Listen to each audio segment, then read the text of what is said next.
Thank you for joining us today, Governor Ducey. Good to be here, Zach.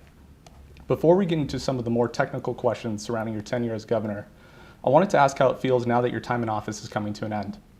Well, I would say it's bittersweet in many ways. I can't believe how quickly 8 years have just flown by. I think we've been able to achieve so much of what we campaigned on, but yet it's here. I'm a believer in term limits. We've tried to maximize every moment of this second term, and I'm excited about what's next, but we want to finish strong here. I'm also leading the Republican Governors Association in this cycle. There's 36 races around the country, so that's been exciting as well.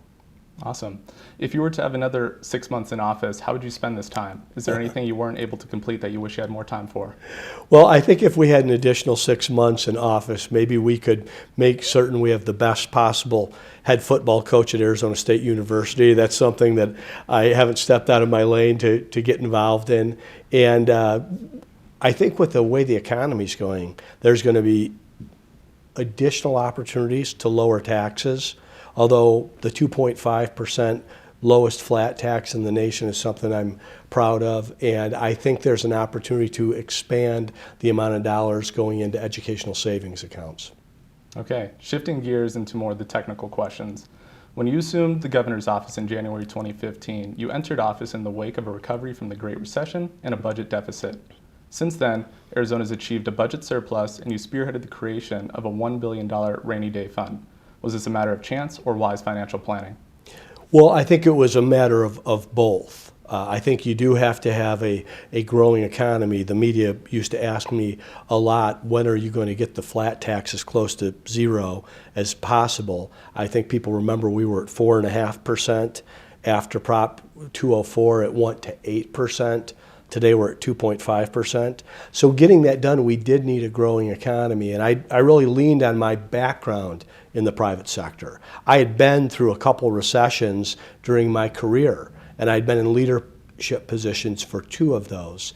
And I always looked back in hindsight and wished I would have acted faster and dug deeper.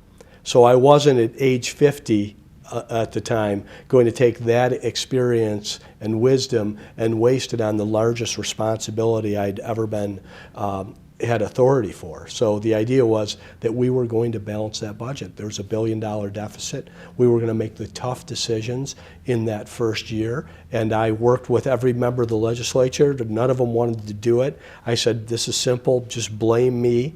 I ran on this, and next year the budget will be healed, the economy will be rolling forward, and we can reinvest in many of these places we're making the cuts. And if the economy's not back, we'll be happy we made the cuts now, because we won't have been a year late. And sure enough, it was the shortest session in the history of the state legislature. I think it was 82nd days. It's actually a lot easier. When you don't have any money, nobody wants to hang out very long. We made the tough cuts. People moved along. And then the revenue numbers started to come in, and that was the beginning of our budget surpluses. Okay. Moving on to education. Depending on who you ask, Arizona is either being celebrated as a national leader in school choice or being decried for waging an assault on public education. Why did you make school choice one of your top issues as governor, and what do you believe its effects will have on Arizona in the coming decade? Arizona is a national leader in K-12 education. In fact, we're the #1 state in the nation for school choice. Today, we're the gold standard for educational freedom. If you look at our schools of choice, the 523 charter schools that we have out there, the 223,000 kids, nearly 20% of our public school base in those schools. That's the #1 state in the nation for achievement. And I'm talking about math, reading, science, American civics. We've stood on the shoulders of what I was able to inherit, which was a lot of different options for parents, and we've expanded it to be the first state in the nation with true universal ESAs. This is families getting their taxpayer dollars so they can send the student, their child, to the school of their choice. I think the reason you hear so many of the hits is the left and the government unions want to make spending the measure of success. Now, of course, budgets and dollars matter, but if it was only spending, places like Chicago, Illinois, Baltimore, Maryland, Washington, D.C., Detroit, Michigan would all be among the finest education systems in the country, except they're not. They're the worst.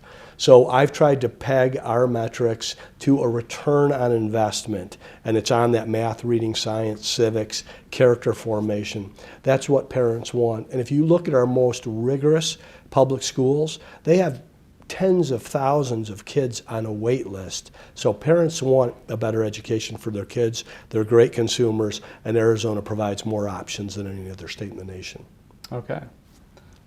Water is also an issue that affects all Arizonans, and one that you've taken to heart. Let's discuss your legacy on water as governor, including the drought contingency plan and the state's $1 billion investment in water augmentation. What can and should Arizona do in the next 10 years to conserve and augment water supplies?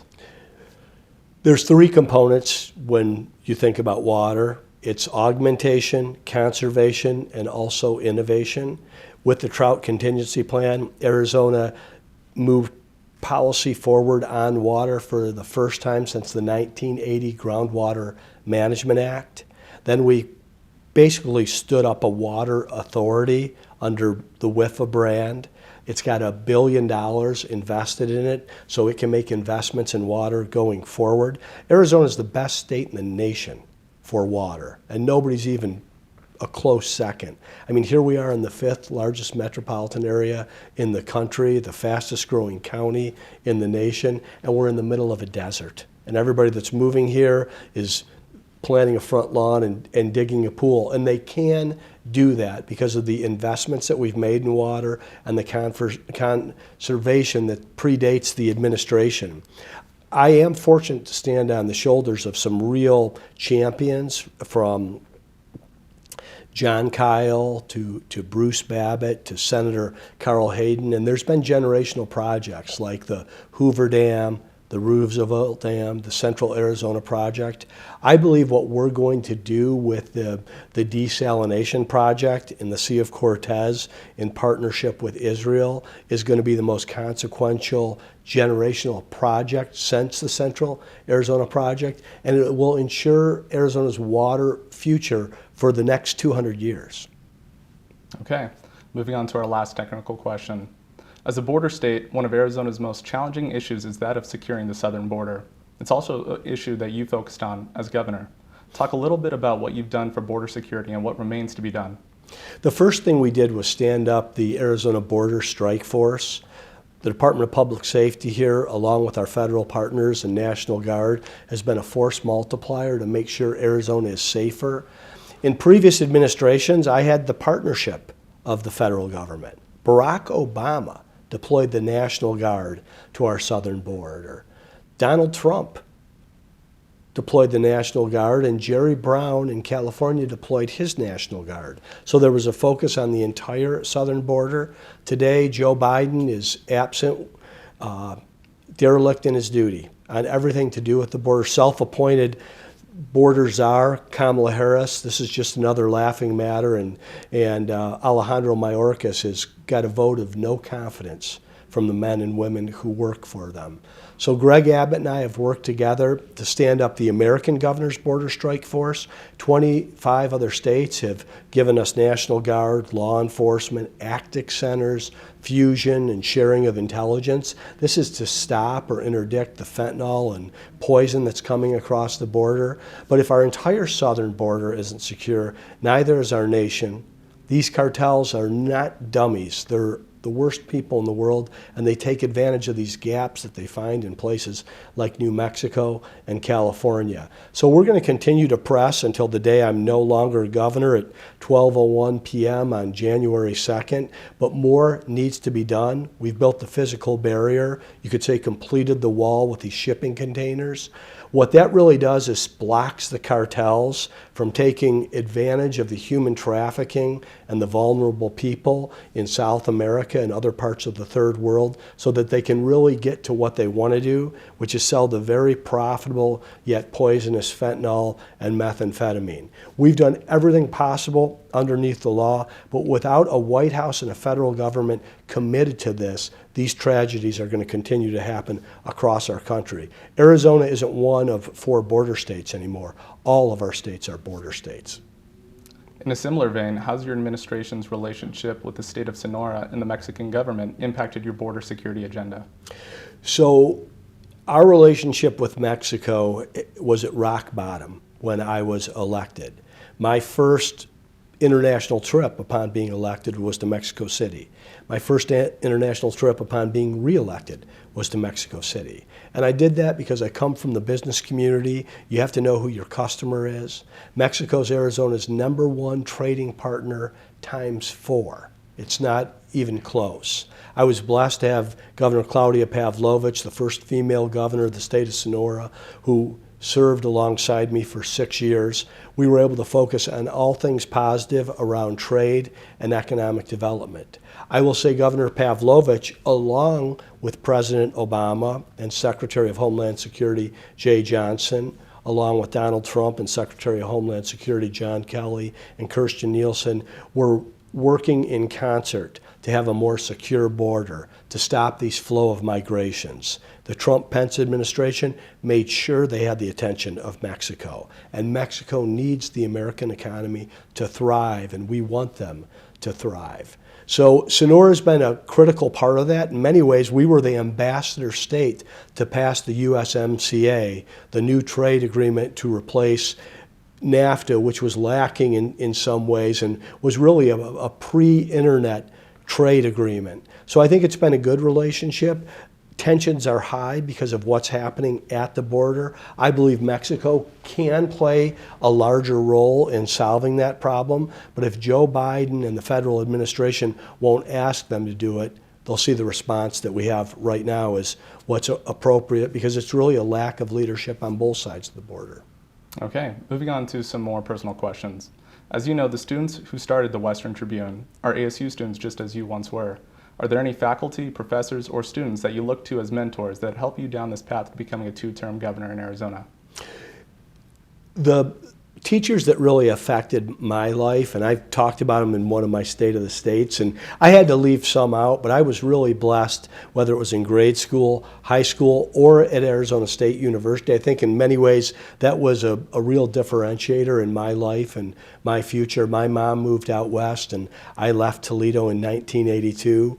I came to ASU, I didn't know one person. And I had never been on the campus. And in many ways, I had to become very resourceful. I had to work my way through college. I wasn't happy about all of that, but I sure learned a lot, got involved in a number of organizations, decided to study finance at it wasn't yet the W.P. Carey School of Business, but I had a lot of great mentors along the way. One that I would want to point out that's still at Arizona State University is Christine Wilkinson. I think she's a real gift to the state of Arizona. Her father was athletic director before her, and she's always been there and on the side of students and helpful to me in any way that I needed it. I look on that campus now and I see Paul Carice and Don Critchlow, who I think are doing wonderful things to educate kids. I know how rigorous the business school education is, how rigorous the engineering school is, but I do think this idea of becoming a good citizen, of knowing why we're here and learning about the American creed and our founding documents, these are things that are important for anybody's well-rounded education, and they're some of the best in the country. Okay. What was your proudest moment as governor and why? Well, I don't know that I would pick one moment. I feel like I've been blessed with 8 excellent years in this office. I do think things that we ran on that were really setting higher expectations, like getting the income tax rate to as close to 0 as possible, is something I'm immensely proud of. The fact that we've been able to give educational choice to everyone in this state. But I'd also point to the economy here. It's truly been transformed. When I ran for office, it was very sluggish. We were known for construction and call centers, and that's where the jobs were, and there's dignity in those jobs. But I had a lot of friends who helped me run for this office and would say they loved the state, that they weren't moving, but that their son or daughter who had graduated from, you name the college, couldn't build their career in the state of Arizona. Well, I haven't heard that in 5 years. I I mean, there's a job available for everyone that wants one, whether it's the high-tech, high-paying jobs from places like Lucid and Taiwan Semiconductor, of course, to the always growing service sector that we have here. Is something that I think will pay dividends for years and years into our future. I think what we did with the Department of Child Safety, getting kids into permanency, safe homes, adoption is something myself and the First Lady are immensely proud of. The fact that we've got a much more robust economy, but a smaller footprint of state government by head count, and that's been by really not having to terminate anyone. Just 24% of the workforce being eligible for retirement in that first term, and making sure where we could leverage technology to replace bureaucracy or administration, that we did that, and adding people to the Department of Public Safety, making sure social services had more human beings who can do a real service there. Those are all things that I'm immensely proud of. I think we're leaving the place better than we found it, and I'm hoping that my successor will build on all of those things that really make Arizona a great place to live, work, play, get an education, scale a business, and raise a family. All very good, proud moments. And for our final question, a softball, what's next for Doug Ducey? I have no idea. I really don't have a clue. I came from the private sector. This is the first time in my professional career that I don't have a specific answer for you, but I do want to finish strong. I think I've got 81 days left in this office. The 36 races of the Republican Governors Association. In this business, you are what your record is. I'm proud of what we've been able to accomplish statewide, and I want to see more conservative Republicans around the nation be able to take the Arizona way and apply it in those states. Okay, well, thank you for joining us today, Governor Ducey. You guys, thank you very much. Really enjoyed it.